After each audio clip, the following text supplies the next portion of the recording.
బురదా నుండి బువ్వను తీస్తే కమ్మాగుందని తిన్నారు. బురదా బట్టల రైతును చూసి దూరం ఉందని అన్నారు.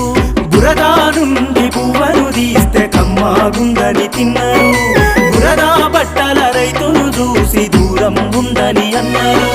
చెమటా చుక్కల సత్తువతోని పుడమి పురుడు పోసుకున్నది. కంటి పాపల కావలిలోనే పంట రాసి నెలకొన్నది. 100